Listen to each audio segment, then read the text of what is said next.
Sacred moments.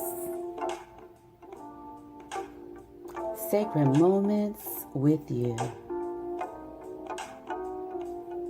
Sacred moments. Yeah. Enter in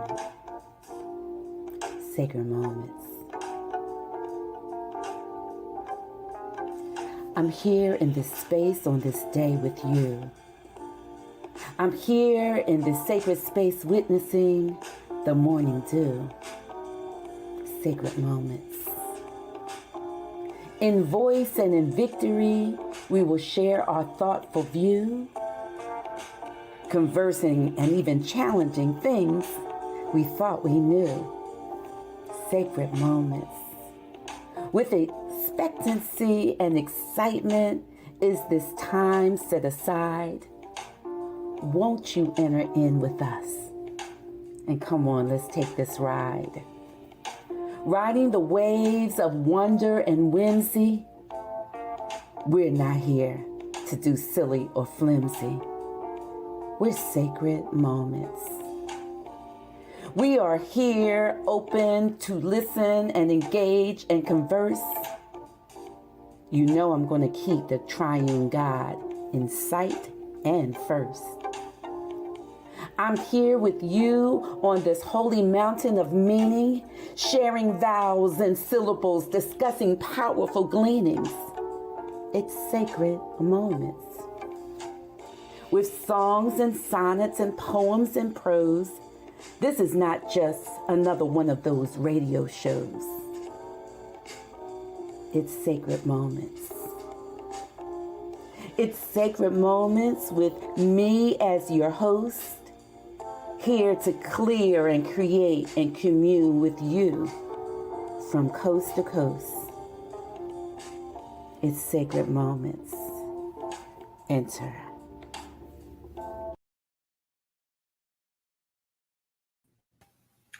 Good morning, good morning, good morning. Good morning. Oh my goodness. It is another Sunday at 9 a.m. And guess what? This is show number boom, boom, boom, boom, boom, 5 times 2. I was trying to do 10 fingers. I couldn't even get my fingers to work this morning. But we are show number 10, and that calls for a drum roll, a whoop whoop. We did it, and we are still here. Good morning, audience. Hey, Khadija. Hey, good morning. How you feel about show number 10? I'm excited. We're doing it. I know, like you start something and then it starts opening up and blooming. And man, I never did a radio show before. I mean, I did interviews, but doing all of this and being on the camera and being in the studio and being on the mic and making up a opening. We committed to it and we did it. We're getting it done. So I'm proud of us. Me too. I am too. I'm grateful too. I'm also grateful because sometimes we take a lot of things for granted, and we just miss the blessing in doing the things that are put in our spirit to do. The things that we couldn't maybe see before, and then we begin to see. That's kind of like a little tease about what we're going to talk about with vision and stuff like that. So. Right. Yeah. So I hope our audience is doing well. This is Reverend B. Michelle Horton with our super duper producer and owner, Khadija Phillips, Alter Ego. Alter Ego, did you know that a show is coming out called Alter Ego? No, I didn't. Oh my gosh, I thought about you. Really? I'm trying to spell my name. See that? Yes, there's a show coming out.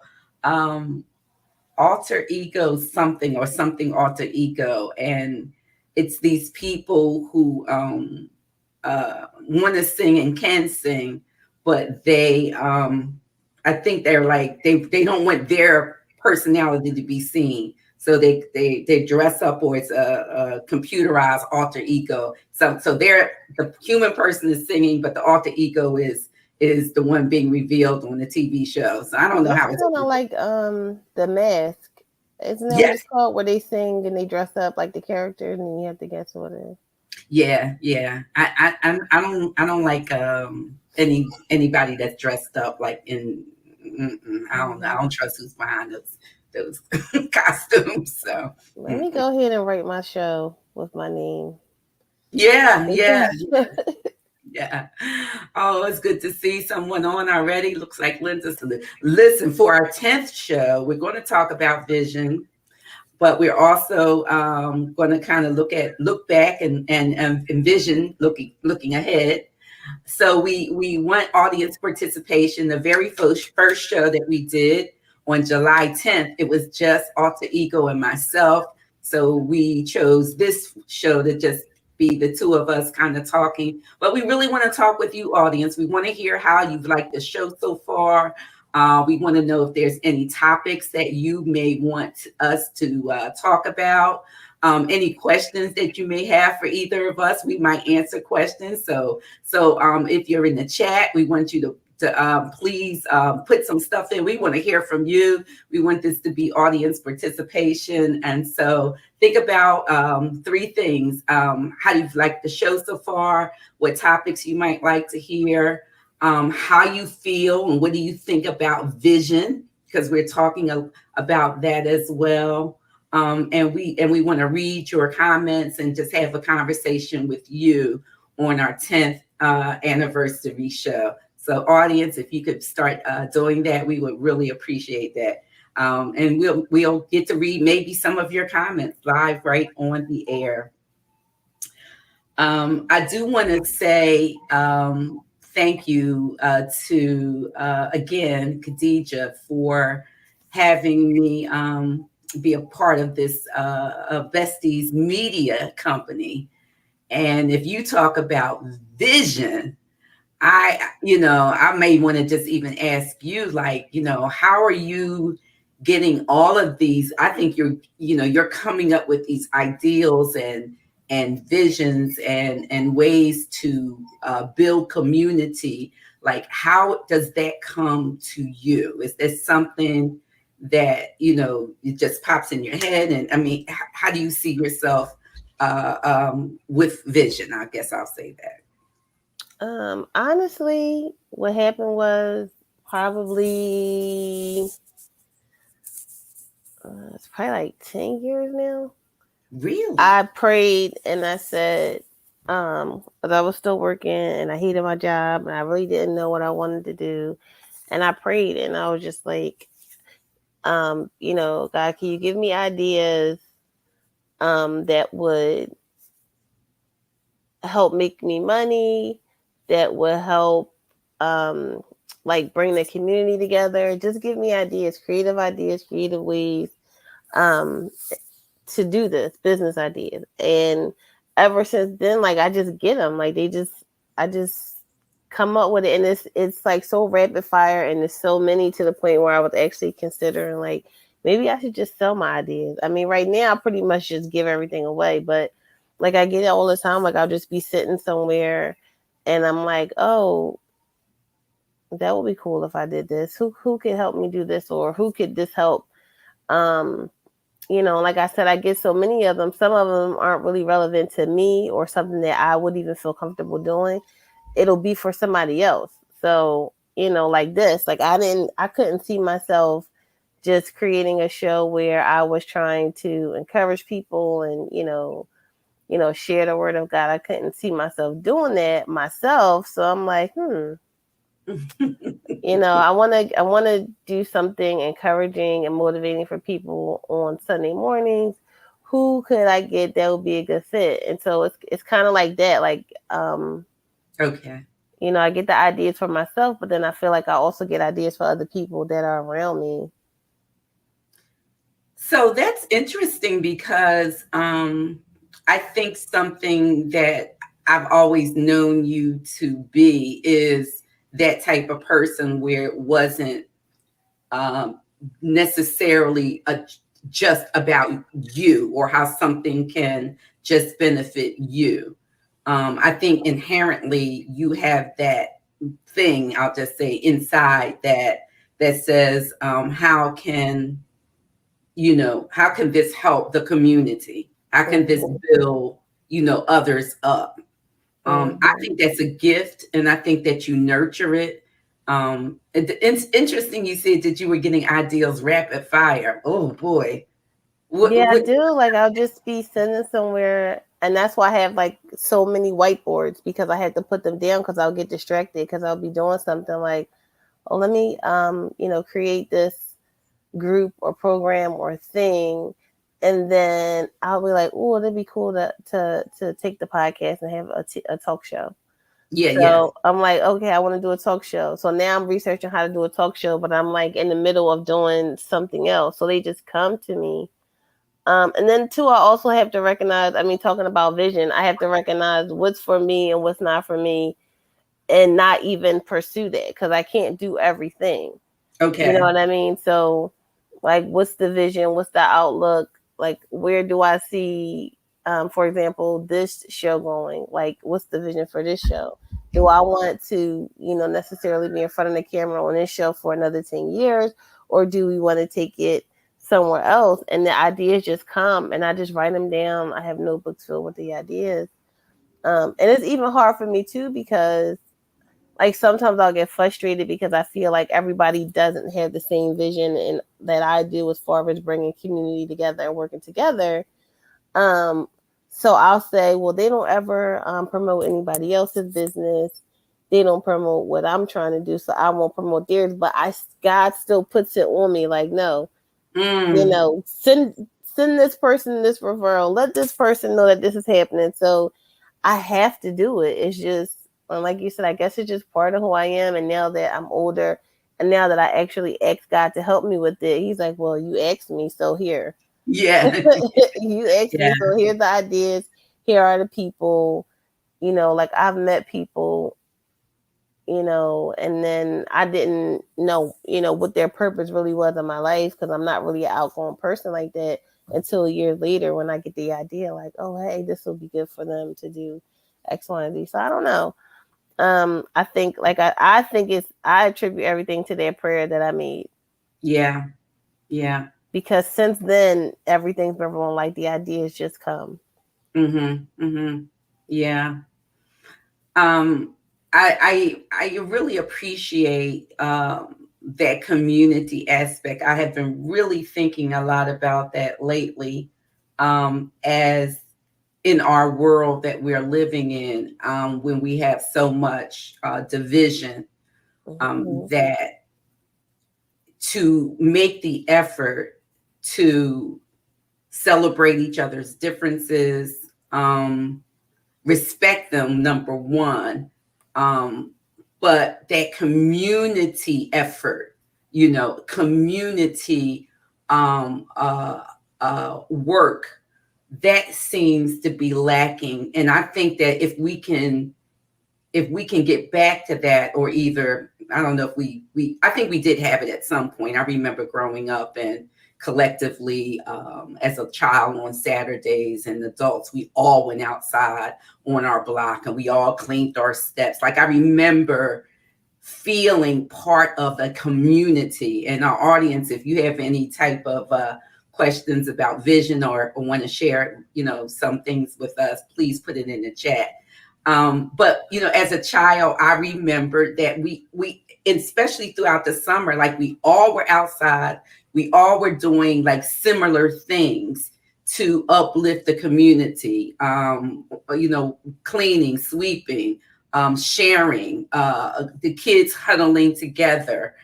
And I feel that kind of lost now, where it's just, let me get mine, let me do me, and Mm-hmm. if I'm successful, then that's all that matters. And I think that there is a connectivity issue of heart, mind, and spirit, that it really will benefit us, and collectively, like, your vision, our vision will interact with somebody else's vision, right? If we collectively want the best for each other. Right. But I think that's the problem. And then, like you said, I remember even one time we did Hands Across America, where everybody was standing outside on our block and everybody was holding hands, like all the neighbors. Like we're just trying to, the vision for me is just to get back to that. Everybody is so consumed with themselves, and I get it. I've had many conversations with people like you have to make sure that you're okay before you can help somebody else. I just don't see it that way. I think that everybody can work together, and as a collective everybody can be okay together. I don't feel like one person has to reach a certain level and then reach down and pull people up. I feel like a there are enough people who are already on a certain level that they should already be pulling people up, and then b that we can do it together, even if it's something as simple as, like you said, let's go out and clean our neighborhoods. Yeah. Can I borrow a cup of sugar from the neighbor? Yeah. You don't really see that anymore. Yeah. Even when we do the cleaning days around here, nobody really comes outside. So it's just, I don't Yeah. know, and I just think that that's what's missing. I think that's what's I don't know if it's a social media thing that's kind of taken away from that. Um, but a friend of mine showed me a post and it said, if you have to tell people to help you build or to, I have to find it just so I can say it right. But um, basically, I just have to find the people that have a vision that's similar to mine so that I don't get frustrated, because it you get burnt out. It says if you got to tell them to help carry the bricks, they ain't the ones to build with. So I Mm, guess, you know, for me, I guess, like I said, because it's so heavy on my heart and because I'm constantly getting bombarded with ideas to help other people, it gets frustrating, but I have to just do what I'm told to do. God told me to tell this person that this is what they should be doing. Just tell them, and then my people will, gravitate to me. Let's see. Carrie yeah. said, "Good morning. I have enjoyed and been encouraged by this show. Loved all the guests so far." Oh, And Anna said, "I'm so blessed by the conversation. They're so relatable." Yeah. oh, thank you. Thank you all. We really I mean, I believe we really have enjoyed it. And, we've had really some great guests on. I'm probably going to forget somebody. We've had Pastor Derek Norton. He talked about love, and I thought that was a great conversation. We've had Dr. Tashina Reeder on. I think, basically her and Valerie Stansel last week talked about health and wellness from the both emotional, spiritual, and physical aspects. And listen, if you guys have missed any of those shows, I hope that you go back on. I know I had my granddaughter on. I love that show because just having her on and having that conversation with her was great. And my daughter, I call her my a daughter of my heart, Christine S. And we were talking about surrender. So we've had some. I think that we've had some really good topics, and as we look at vision, we're actually looking forward into some topics. So again, if you have something that you think that you may want to hear or talk about, please put it in the chat, and we'll be looking about that. I wonder with our audience, have you ever gotten a vision that you were you didn't finish it, you didn't start it out, and what were the barriers of the vision that you were given? And so I'll tell you, there were two things that two visions that I'll kind of talk about. Um, and one of them was the beginning of a sacred space ministry, where this radio show, Sacred Moments, is an offshoot from. And, the vision actually started out, Khadija, from a place of frustration with what was going on Mm-hmm. at the time. So I was thinking about this as it's coming to me now. Sometimes we think about vision from like this happy place, like, oh, I got a vision and all of that, right? But mine came out of frustration. And so I, as I'm expanding my thought of what ministry looks like, out outside of the four walls of a local church building, which I think it's fine. But and then what I felt like the Lord was saying to me, just like you, right? When I prayed about some things, Lord, this, I want to be like you, Lord. I want Mm-hmm. to be able to share your word in a way that's kind and just and merciful, and all of that, and loving, and so frustration happened, and what was going on. I believe the Lord was getting me in place to be able to do this. So I had to experience the good, the bad, the ugly, um, in order to put it together and know what to do and what not to do. And my mentor, one of my mentors, I have a few, but one of my mentors, Dr. Kimberly Johnson, who is now dean of Eastern University Seminary and College. Yay! I hope to have her on soon. Um, she said to me, as I was working through what ministry would look like, she used the text that's found in the book of Habakkuk, where it says, write the vision and make it plain. So I don't know if any of our audience has ever heard that before. Write the vision and make it plain. Because you can have a vision, but to sit down and to write it out so that you can see how it can be executed. You can see how you need to put this piece here and that piece there and who can go here and all of that. That's when it became like real to me, because it was just in my head. But once she challenged me to sit down and write it out, scripture out. What is it that you believe that you know God is saying to me? Because that's what the Lord told Habakkuk in chapter 2. He says, and he was asking God all of these questions, right? Like, well, why is this happening and what is going on here? And he tells him, he says, listen, write the vision. He's giving him the emphasis. He's giving him the encouragement. Actually, he's giving him, almost this command. Well, write the vision, write it out. And he says, and make it plain. He tells him to make it plain on tablets, write it down so he may, and this is the thing that my mentor, when she said it, it just like quickened in me. It says, so that, this is what the scripture says, so he may run who reads it. Wow. Like you can write it. So with vision, it's not just like seeing it. It's implementing it. It's going forward with it. And the benefit of writing it down for me, that's why it's literally like directly in front of my bed on a whiteboard on the wall, is because when you're on the journey, like, okay, now you wrote it down, now you know what the vision is, now you know what you have to do, you have the plan, but things start happening and then you're like, maybe I shouldn't do this. If it's not directly, I know for me, if it's not directly in front of me, I'll start to deviate and start doing something else. Like, no, the whole goal is community, bringing the community together, collective work responsibility. That's what the end game is, for us all to do it together. So in order for me to keep the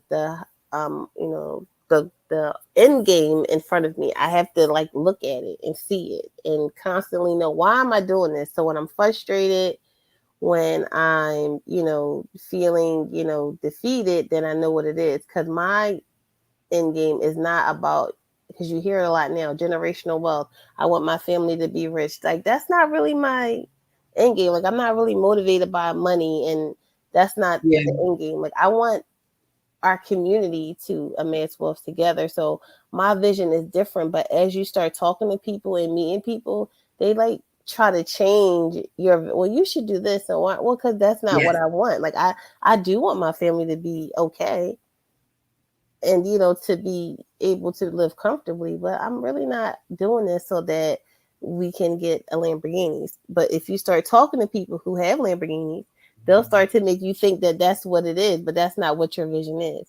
So you definitely need to have it written down in front of you and know what it is, because people will definitely try to change what it is that you want to do.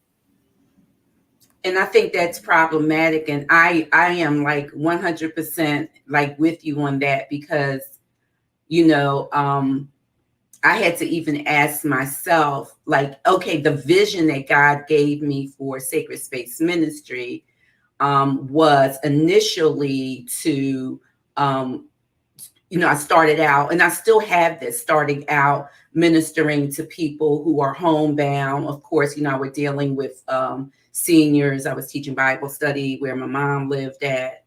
God bless her. And then traveling to nursing homes and things like that. Right. Then the pandemic hit, and I was like, well, is the vision over, God? And what happened was, we're not, because we weren't able to do that. And also, I'm going to be very transparent with you. I had, a group of people that, signed on with me to the vision, right? I'm with you, and they're, all but two are really pretty much gone. And so I was like, well, God, wait a minute, you gave me this work to do. Like, I'm sure now, I'm not a person that just jumps ahead and does things. But the other part of vision, right, is two things I want to say, is being able to pivot, right? Because the vision is still the same. The foundation of the ministry is Romans 12, 1-2, in the Message Bible, which you take your everyday, ordinary, walking around, going to work, life, and present it before God. So for me, sacred and secular are, it's no, it's no barrier there. Like, everything to me. And that's why I use that word sacred all the time, because I think every moment of our life is sacred, right? And we should be using that to the utmost. But there are times when we can pivot within that written vision, in the vision that God gave us. There's times when we have to make adjustments. So if we're so tied to just has to be this particular one way, then I think that sometimes we do ourselves a disservice. But the other side of that, and this is what I was thinking about this morning as I was trying my best to get myself together, is that we have to make sure that we do have the vision that God has given us, right? Because there have been people who have had vision historically that have been to the detriment of others. And so I always think about, we have to be able, I think that we should have, oh my God, the word is escaping me. And my friend Carrie is my accountability partners. We have to be able to have people that we can have honest conversations with, my mentors, and be able to say, Michelle, well, why?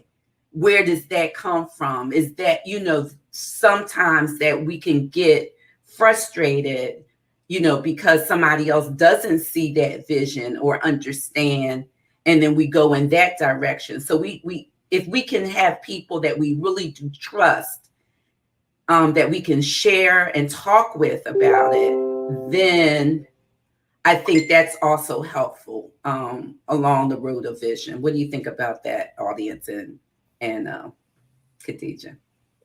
Well, Carrie said, what God has for you is for you. Don't expect others to see or understand it, and that's okay.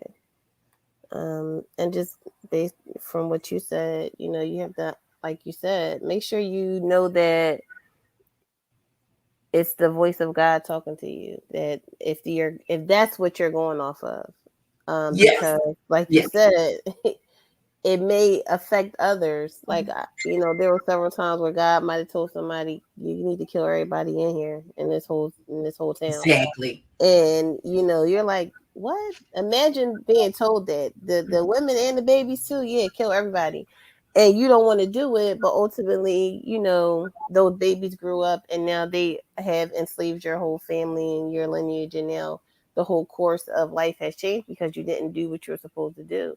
So I think just knowing that you are hearing from God, and it's not um your own voice that you're listening to sometimes, just making sure that you're listening to the right voice, and that you're obedient to that if that's what you're going off of. And then too, like you said, to having a mentor, I think that's key, to be able to talk to somebody.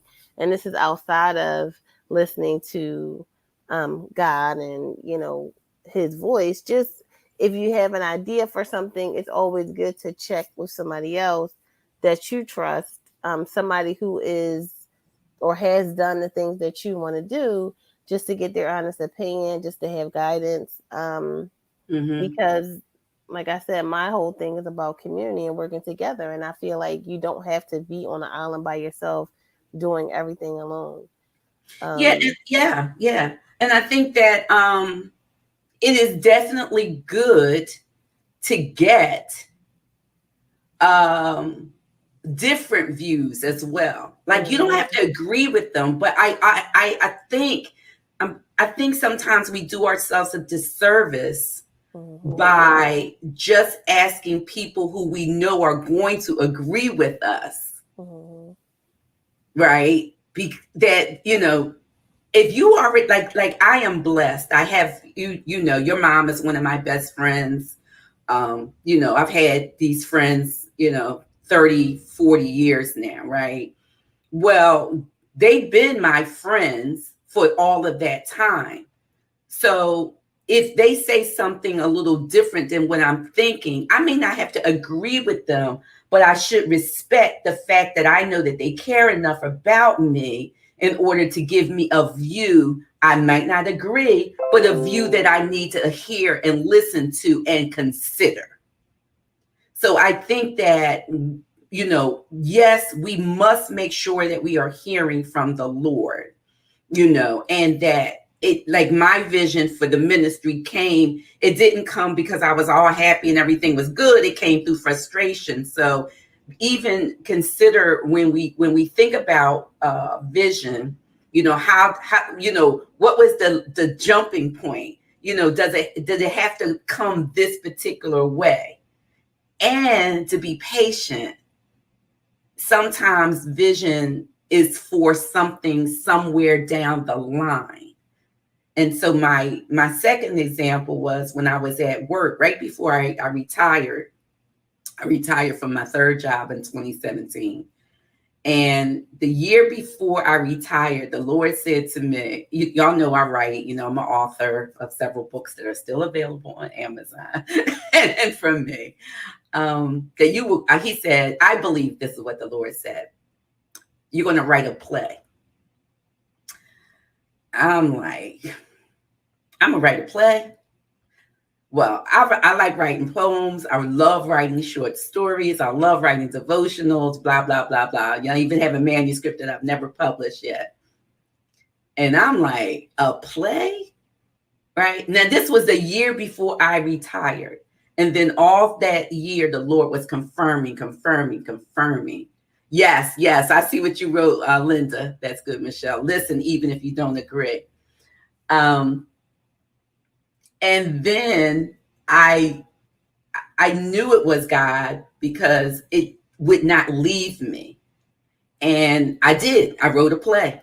It was a really good play, but the vision, it came from God.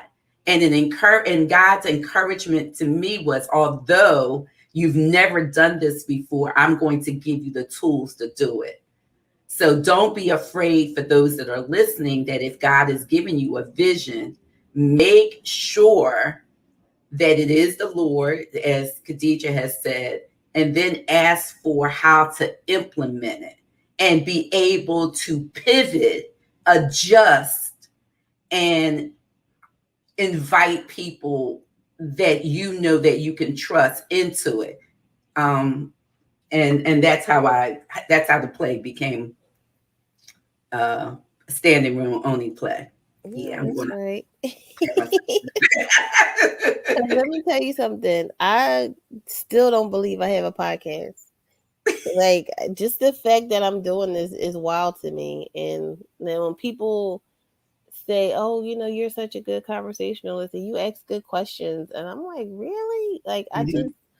and I'm not even nervous anymore. Because honestly, before, when I was doing the shows, in order for me to be able to do the show, and this is being transparent, I'll have to take a shot to start the show because I Mhm. couldn't breathe. Like, I was having anxiety attack, and I'm like, Mhm. nobody's forcing you to do this, girl. So why are you going? Like, it's not like you're being forced to do this. It's not like it's your job for a paycheck. You're going through all of this anxiety for what? So I'm like, I know that this is what I'm supposed to be doing, and Yeah. now I'm just, I'm good. I don't have to go through any. I still have a little bit of anxiety, but it's fine. Like, I'm one of those people where if you got to make a phone call, you're secretly hoping the person doesn't answer so you don't have Yes. to talk and you can leave a message or text or something like that or email. So this is just wild to me. Yeah. But my friend, one of my best friends, oh, and I wanted to say this too when you're talking about your friends. That's the a determining factor for if somebody is a good friend to you or not. For them to be able to tell you no, you're wrong, or that's not a good idea, to be able to disagree with you, or else Say it's not so. really your friend. That's Um, right. but my best friend, she always tells me, she's like, you know how you are. Every time you pray, something happens. So sometimes I won't even ask. I won't even pray for things because I'm like, do I really want this? Like, I think it was this show with this scene on it when you were like, you were singing the song, but then you were saying to yourself, like, am I really surrendering? Yes.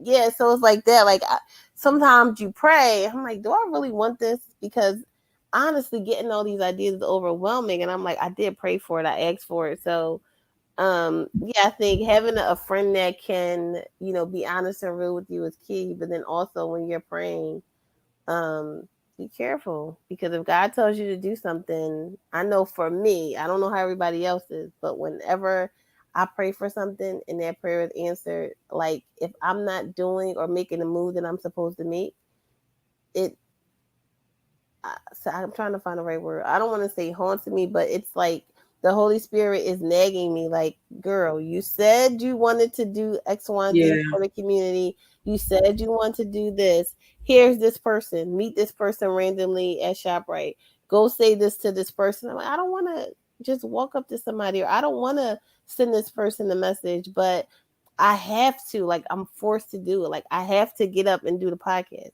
even if I'm like, I don't want to do it. Like, I have to. Like, I'm forced to do it. So Mm. Yeah. I think that's passion as well. And I think for, maybe the point of this show, as God is, revealing it to us, is to, make sure that we we're getting the vision from God, because as I said earlier, all vision, we've had people in history that had visions that, were to the detriment of the, community that they lived at. We want to make sure that we are of sound mind. I think that accountability is good. I think mentorship is excellent. I think having friendships that, are honest relationships are good. Not being afraid to have somebody challenge us. It doesn't mean that we don't like that person. It just means that challenges help us to grow. And I mean, that's how I think for me, those doors open. They open from places of challenge. And the other thing that you said earlier, and I was trying to remember it in my mind, was like asking yourself, why are you doing what you're doing? So for me, like you, right, I know that there's this, level outside, of, hustling 24 hours a day, 7 days a week, get in the bag and all, whatever that is, right? And for me personally, I'm with you. It's not I mean, I love money. I like money, money helps, but it's not necessarily just about, even, I'm gonna be really transparent. It's not about money for me.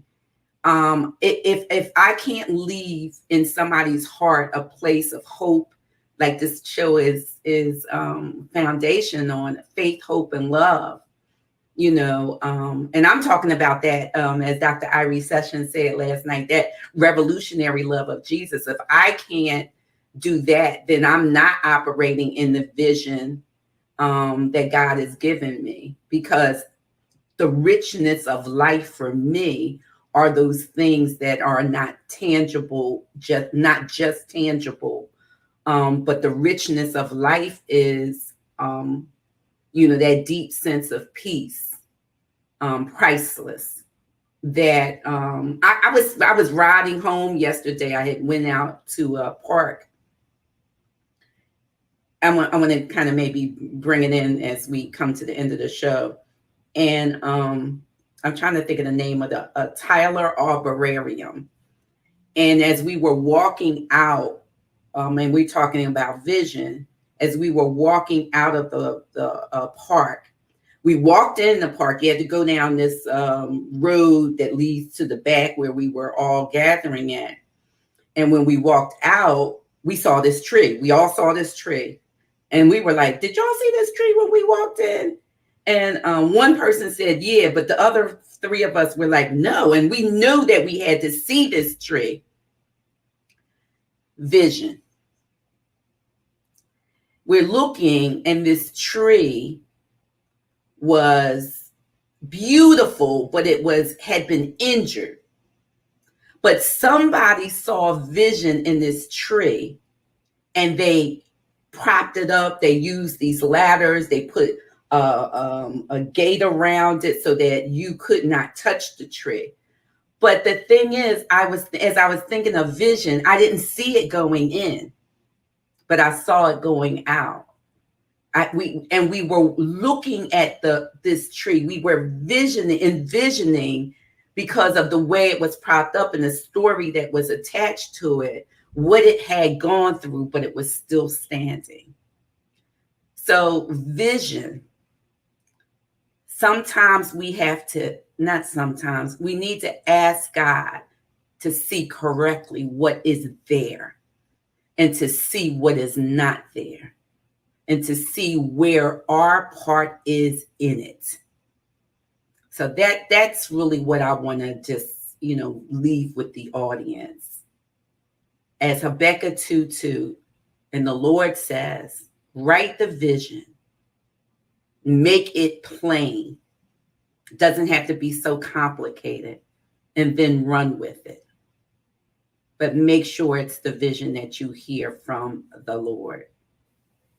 And just because it's different than somebody else's, it doesn't mean that anybody else's is right or wrong. It means that's just the one that God has given for us. And hopefully, like Khadijah does, it will matter not just to us individually, but to those in our community, those in our households, those really in the world at large. If we each did that, I think that we would have a better place to live in. That's my little spiel for today. Okay.